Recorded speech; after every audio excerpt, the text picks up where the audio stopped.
ফেৰাগন্দে কোৱা মতে আমি ক্লাউড টাৱাৰটো গৈ পাব লাগিছিল। আগতে থকা ঠাইখনতেইতো আহি পালো আমি।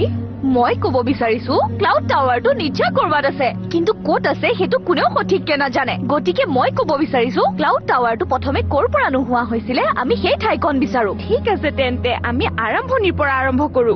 ৱেল্টৰে মহলটো মন্ত্ৰৰ দ্বাৰা নোহোৱা কৰিছিলে। আমি কি হৈছিল জানিবলৈ সেই মন্ত্ৰটো ভাঙিব লাগিব, আৰু এইটো কৰিবলৈ ৱেল্টৰে কি ধৰণৰ মন্ত্ৰ মাতিছিল আমি জানিব লাগিব। নেগেশ্যন মন্ত্ৰ নে ট্ৰান্সপৰ্টেল মন্ত্ৰ, নে মহলটো পৰিৱৰ্তন কৰি বেলেগ বস্তুলৈ ৰূপান্তৰ কৰিছে।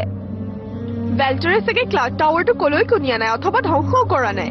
সি চাগে সেইটো কিবাকে ঢাকি থৈছে। তাৰমানে সি অদৃশ্য বেৰ দিছে আৰু যিটোৰ দ্বাৰা মহলটো লুকুৱাই ৰাখিছে। পিছে ইয়াৰ উত্তৰ বিচৰাটো সহজ হ'ব। উইণ্ডছ এনচেন্টিং।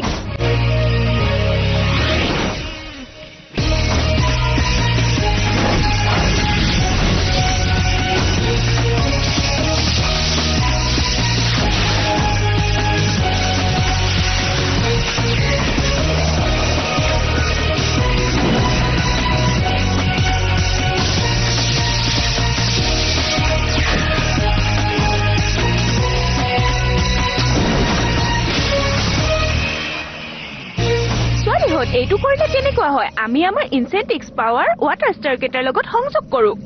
ভাল উপায়।